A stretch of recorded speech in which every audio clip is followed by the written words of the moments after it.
रात में इतना परेशान किया कि अल्लाह उसको कभी अच्छा नहीं रखेगा। और जिन लोगों पे शक आता ना भाई, उनके घर पे ले जाता, बोलता तू पैसा मांग तो वो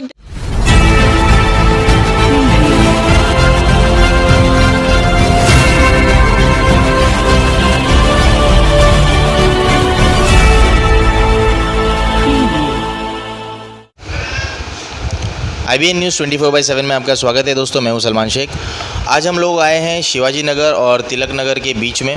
यहाँ पे हम आपको एक बहुत ही दुखद कहानी एक महिला की आप तक पहुँचाने की कोशिश कर रहे हैं।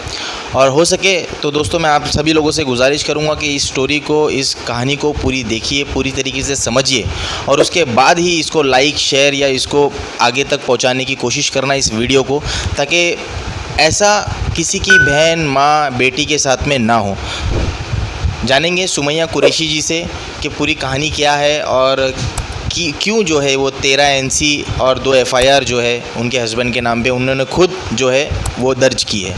तो सुमैया जी, आपका स्वागत है IBN न्यूज़ 24/7 में। दर्शकों को जानना है और दर्शकों को आपको बताना है एक्चुअल में कि आपके साथ में कैसी क्या बीती है। 10 सालों में आपकी शादी को 10 साल हो गए, जैसे आपने कितने 20 साल। अच्छा 20 साल हो गए आपने बताया, जैसे 20 साल हो गए इनकी शादी को। और 20 सालों में आपने क्या कुछ जो सहा है एक मुंबई जैसे इलाके में रहने के बावजूद, तो आप प्लीज़ लोगों से शेयर कीजिएगा। अस्सलाम वालेकुम। मेरा जो मसला है भाई, वो मेरा जो शौहर है अरशद नज़ीर अहमद कुरैशी, वो मेरे से लव मैरिज किया है। प्लस मैं नाबालिग थी तभी किया है। मैं शादी के लिए राज़ी भी नहीं थी। प्लस 9 दिन के बाद निकाह हुआ। शादी तो किसी से भी होना था, इसलिए उसके साथ में मैंने निभाह कर ली। शादी के 7 साल के बाद उसको 10 साल की सज़ा हो गई उसका फालतू केस में। उसमें वो चला गया। उसके अंदर रहते पर मैंने उसको 4 साल में पैरोल पे लेकर आई। फिर 2 बच्चे उसको जेल में रहते पर पैदा करके दी। फिर उसके बाद वो जब छूट के आया तो छोटे बच्चे को एक्सेप्ट ही नहीं करने लगा। करते करते उसने बहुत सारे शक के इल्ज़ामात मेरे सर पे रखा। मैंने नहीं चाहते हुए भी उसके साथ में रहते गई कि आज नहीं तो कल सुधर जाएगा। करते करते उसने नशे का शौक़ अपना लिया। नशे का शौक़ अपनाने के बाद में उसने मुझे बहुत मारा। मारने का तरीका भी ऐसा है कि वो घर में कभी मारता नहीं था, वो बाहर ही ले जा के मारता था। और इतना भी मारता था कि किस भी तरह उसके जी में जैसा वो पत्थर से मारे, वो समंदर के किनारे ले जा के ढकलने का डर दे, वो पटरी पर ले जाए, रात को 3 बजने दो, टाइम टेबल कोई चीज़ फिक्स नहीं थी, खाना खाए नहीं खाए उसको कोई बात की परवाह नहीं थी। मैंने जब उससे पूछा कि आप ये सब क्यों कर रहे हो, तो बोलता है कि मुझे 20,000 रुपये महीना 5 ग्राम MD तू कहाँ से भी ला के दे, 2 घंटा जा, 4 घंटा जा। उसके आपसे जो है नशे का सामान और पैसे मंगा रहा है। पैसे मांगा रहा है। मैं बोली मैं कहाँ से ला कर दूंगी, तो बोलता तू कहीं भी जा, 2 घंटे 4 घंटे मैं कुछ भी नहीं पूछूंगा। यानी अल्लाह की नज़र में भी मैं क्लियर ही हूँ कि तो मैं गलत हूँ नहीं। लेकिन उन लोग के घरों पे ले जाता है कि तू पैसे मांगेंगी तो दे देगा। अपने नगर सेवक के शिवाजी नगर के उनके घर पे ले जाता है, पैसे मांग, तू मांगेंगी तो दे देंगे। जब वो पैसा नहीं देते तो उनको फ़ोन करके आए, अख्तर तूने मेरी औरत को रख लिया क्या, मेरी औरत तेरे पास आती है क्या। और उनका एक पूना का दोस्त है, उसके घर पे रमज़ान में इतना मार के लेकर गया पैसे मांगने के लिए। मैं वहाँ भी मुझे जाना ही पड़ा। मतलब मेरी जहाँ मर्ज़ी नहीं भी रही तो वो मुझे लेकर ही जाता। जो काम में मेरी मर्ज़ी नहीं है वो काम करवाता है। कादर सेठ, मेरे अब्बा का नाम है कादर, उनकी सल्तनत ख़त्म कर दूंगा बोलता। अगर तूने जिस दिन तलाक दी उस दिन तेरे भाइयों की गर्दन लेके जाऊँगा। तिलक नगर चौकी में भी खड़े रह के बोलता, साहब इसके भाई लोग की गर्दन लेके आऊँगा चौकी में। कैसी खाने का है ना तो मैं केस खा के बताऊँगा। मेरी माँ को सर पे पत्थर मारेगा बोलता, भेजा फोड़ूंगा बोलता। हम लोग ऊपर माले के घर में रहते, वहाँ से तेरी माँ को नीचे फेंक दूंगा बोलता। हम लोग सबको उसकी वजह से इतना डर है। घर में तो सेफ हम लोग नहीं चाहिए, पर बाहर भी हम लोग नहीं जा सकते उसके डर की वजह से। वो हम लोग पे कहीं भी धोखा कर सकता। प्लस बच्चों की कोई जिम्मेदारी है नहीं। उसके मन में आएगा 2 दिन 3 दिन अपने पास रखेगा, फिर लाकर यहाँ भेज देगा। अभी जस्ट बच्चे ने आधा घंटा पहले फ़ोन पे बोला पापा कपड़े चाहिए ईद के लिए, तो बोले छोटे वाले को तुम्हारी माँ दिला देगी। बड़े वाले से कपड़े इसलिए लेता है कि यहाँ की मालूमात लेता है, इन लोग क्या कर रहे हैं, क्या प्रोसीजर चल रहा है, तेरी माँ क्या कर रही है। 11 जून को खुद के मामू के घर में लेकर जाके सुबह में 12 बजे के टाइम पे पूरे सर में कैंची से पूरे बाल काट दिया। किसके? आपके? मेरे तो शाम में 6 बजे। कुछ प्रूफ है, फोटो वगैरह, वीडियो वगैरह है? बाल काटने का फोटो वीडियो नहीं है भाई। अच्छा, बाल काटने के बाद का है। हाँ, बाल काटा उसके बाद के वीडियोस फोटो। किस तरीके से जो है जुल्म एक महिला पे उसके हस्बैंड ने किया है, और भी जानकारी लेंगे। सुनो भाई, मेरी एक इम्पोर्टेंट बात है। जब वो बाल काट रहा था उसके मामू के घर में, तो मामू की बहू भी थी और बेटी भी थी, जो मेरी देवरानी लगी और मेरी ननन लगी। वो दोनों उसको बोल रहे भाई ऐसा मत कर, भाई ऐसे बाल मत काट, अच्छी बात नहीं है। तो भी उसने नहीं माना। बेटा बेटा मुझे बाल काटने दो, नहीं तो मैं इसका मर्डर कर दूंगा, नहीं तो मैं इसका मर्डर कर दूंगा। 24 घंटा बिलेट जेब में रहती है। एक दहशत का माहौल में मैं रहती हूँ उसके साथ में, और बिल्कुल डर वाला माहौल है। वो जब तक सोया है, जब तक जान में जाने, वो जब उठ गया तो एकदम खाने पीने का भी मामला नहीं है उसके साथ में। बस डरते रहो, खौफ ज़्यादा रहो, बस इतना ही काम है। बच्चे भी डरते रहते। अभी ये भी सुनने में आया है कि मतलब उन्होंने कहा है कि कहीं पे किडनैप वगैरह का कुछ मामला भी करने का। मेरी बहन है बांद्रा में, सलमा कुरैशी, उसका एक लड़का है 4 साल का। उसको बोलता है कि मैं उसका बांद्रा में रहना दुश्वार कर दूंगा, वो कहीं भी दिखेंगी तो उसको मारूंगा, प्लस उसका बच्चा किडनैप करूंगा। 2 बार कोशिश भी किया है। तो उसके इसको लेकर आपने पुलिस स्टेशन में कंप्लेंट की? हाँ, मेरी बहन ने की है बांद्रा चौकी में। हाँ, कंप्लेंट वगैरह हुई है।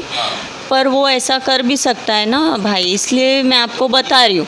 पुलिस जो है आपके यहाँ पे जो तिलक नगर चौकी में जो आपने ये 13 NC करवाई है और 2 FIR हुई है, तो ये पुलिस एक्शन क्यों नहीं ले रही है? प्रशासन जो है वो एक्शन क्यों नहीं ले रही है इसके खिलाफ? यही मुझे आपको बताना है कि चौकी साफ एक्शन लेती नहीं है। 336 ले लिए। उसके बाद में जब उसने वापस आके डिंग डोंग किया, हमने जाकर चौकी को 4 बजे रात में, हम लोग बाहर ही बाहर घूम रहे थे, 4 बजे रात को जाकर बोले, तो चौकी बोलती है एक काम करती है, मैं आपको लॉकअप में डाल देती हूँ, आप लोग उससे सेफ हो जाएंगे। ये तुम्हारा रोज़ का मामला है, हम लोग कुछ नहीं कर सकते। तिलक नगर चौकी का ये बोलना है। देवनार चौकी में मैं महीने में 4 बार जा जाकर पूरी रात बाहर सोफे पर सोती हूँ बच्चा लेकर, तो भी देवनार चौकी उसको अरेस्ट करती नहीं है। और जब मैं साहब लोग से पूछती हूँ कि सर क्यों नहीं अरेस्ट कर रहे, उसके वारंट पेंडिंग है, उसकी बहुत सारी चीज़ें, तो लोग बोलते हैं वो बिलेट पास में रखता है, जब तक हम लोग उसको अरेस्ट नहीं कर सकते। तो क्या मतलब सब अपना अपना सोचेंगे तो मैं उसके पास में जाके अपने आप के लिए धोखा कर लूँ?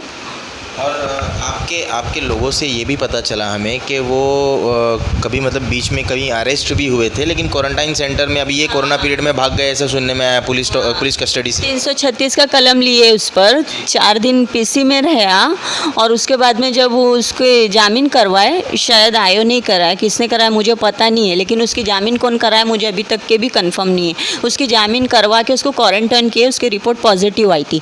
सुबह में मंगल के दिन क्वारंटाइन किए, मंगल की शाम में वो भाग गया वहाँ से, क्वारंटाइन से, सेंटर से वहाँ से वो भाग गया। उसके बाद में उसने जाकर मेरे कोई रिलेटिव से झगड़े किया, मुझे फ़ोन आया, तो वो रिलेटिव्स ने बताया, वो बोलता है दुकान पे काम पे रखो, तुम लोग दुकान पे काम पे क्यों ना रखते। मेरे अब्बा की जो दुकान है जिसमें हम लोग सब भाई बहन है, मटन की दुकान है, आमन मटन शॉप, PL लोखंडे मार्ग पे है बड़ी दुकान। तो उसने मैसेज दिया है कि मुझे काम पे रखो तो मैं झगड़ा ख़त्म करूँगा। मैंने बोली ऐसा कभी भी नहीं हो सकता, क्यों तो हम लोग 11 भाई बहन हैं, अगर एक जवई को इतनी फैसिलिटी देंगे तो 6 जवई और है बराबर, प्लस भाई लोग क्या करेंगे, जवई लोग सब आ जाएंगे, तो इसके लिए मैंने साफ मना की। तो वो रिलेटिव्स के घर गया, तो मैंने चौकी में फ़ोन करके इन्फॉर्मेशन दी। मैं बोली सर कि वो क्वारंटाइन से भागा है, वो इधर इधर है। तो सर ने मुझे बोले हमारा काम ख़त्म हो गया, अब क्वारंटाइन सेंटर जाने और वो जाने। इस तरीके की जो परेशानी है आप पिछले 20 साल से उठाते आ रहे हो, तो ये जो NC वगैरह जो है दीजिए ना प्लीज़ वो, तो ये जो NC जो है यहाँ पर 13 NC जो की गई है, ये 2018 से अभी तक की मतलब करंट डेट तक की ये NC की गई है। तो इस चीज़ को लेकर 13 NC को लेकर आपने ACP DCP के पास में क्यों नहीं गए? नहीं, जो 498 जो मैंने लिया है तो उसमें मैंने जो वो तो 2 FIR आपकी अलग है, ये 13 जो NC है ये चीज़ को लेकर आप ACP DCP साहब के पास गए, बात रखी उनके सामने ये सब चीज़ें? नहीं, उनके सामने नहीं रखी। 498 के टाइम में DCP के पास गई थी, DCP ने केस नोटी किए और 498 का केस लो बोल के चौकी को ऑर्डर किए, तब मेरा 498 लिए। मैं 22 दिन से चौकी के चक्कर काट रही थी, चौकी कोई एक्शन लेती नहीं है, कोई FRI लेती नहीं। मैं जब पूछती हूँ, देवनार चौकी भी, और देवनार चौकी और तिलक नगर चौकी, ये दोनों जगह। चौकी का मेन बोलना क्या है कि तुम तलाक ले लो। उन लोग मेरे पे भरोसा नहीं कर पाते, शायद कंफर्म नहीं है। उन लोग बोलते हैं आप तलाक लो, फिर हमको जो करना है हम करेंगे। मैंने DV फाइल किया है, मैंने 498 लिया है, प्लस 336 उसका चल रहा। तो चौकी को मुझ पे भरोसा करना चाहिए और मेरे लिए एक्शन लेना चाहिए ना। चौकी ने ऐसा कुछ भी नहीं किया।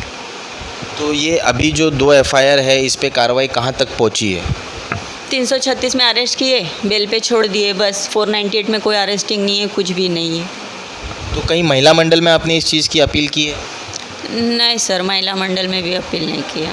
इस न्यूज़ के बाद में हम कोशिश यही करेंगे कि आपके कुछ फ़ायदेमंद रास्ते हम आपको बताएंगे, आप प्लीज़ वो फॉलो कीजिएगा। और लोगों से भी यही गुजारिश करेंगे कि जैसा आज ये मैडम के साथ में हो रहा है, ऐसा किसी के साथ में ना हो। तो आप लोग सपोर्ट कीजिए, ज़्यादा से ज़्यादा इस न्यूज़ को शेयर कीजिए। और पुलिस स्टेशन देवनार और पुलिस स्टेशन तिलक नगर, वहाँ तक ACP DCP ऑफिस तक इंशाल्लाह हम कोशिश करेंगे कि ये न्यूज़ को वहाँ तक पहुँचाएँगे और जल्द से जल्द इस चीज़ की कार्रवाई करेंगे। अगर इस चीज़ पे अगर कार्रवाई हो जाती है तो मैडम आपके जो हस्बैंड है, तो मतलब अभी आप चाहते क्या हो एग्जैक्टली? कि मतलब वो अंदर चले जाए या फिर सुकून से रहे? मुझे फैसला चाहिए भाई, मुझे न्याय चाहिए। जो मेरे साथ में उसने नाहक किया, उसने क्या वजह किया ये मैं नहीं जानती हूँ, लेकिन मेरे साथ उसने बहुत गलत किया। पूरी दुनिया से ज़्यादा उसकी फैमिली जानती है उसने मेरे साथ क्या किया।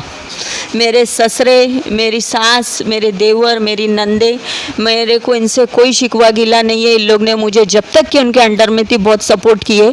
उसने मुझे जब यहाँ से लेके हटा, अप्रैल के महीने में बांद्रा ले जाकर गार्डनों में सुलाता था। मुंबई लव गार्डन है बांद्रा में, वहाँ सोते थे हम लोग। सुबह में उठ के होटल में चाय पीने का, शौचालय में जाके अपने यहाँ पर्सनल काम करने का। मतलब उसने मुझे यहाँ से हटाया, उसके बाद भी डबल परेशान किया, लास्ट में बाल काटा। और एकदम इज्जत पर बात आ गई ना भाई, बाल काटने के बाद में 1 लाख रुपया दे बोला उसने 2018 में, तो मैं घर लेकर संसार करूँगा। मेरे भाइयों के पास में बैठ गई जिद लेके, मुझे 1 लाख रुपया करके दो, प्लस दुकान कर्जे में। तो लोग ने करके दिए मुझे 1 लाख रुपए। 5-6 महीने के बाद में मेरे पेपर बने। हमारी जमात के 4 जन बड़े बैठ के उसको 1 लाख रुपए दिए। 4 जन की साइन है उस पर। उसने 1 लाख रुपया लिया और पूरा MD में 10-10, 20-20 हज़ार कर करके खर्चा मेरी आँख के सामने किया। मैं मना करते रह गए, उसने मेरी बात नहीं माना। ये सब पेपर जो है हम कोशिश करेंगे कि हमारे न्यूज़ चैनल पे दिखाए सबूत के तौर पर।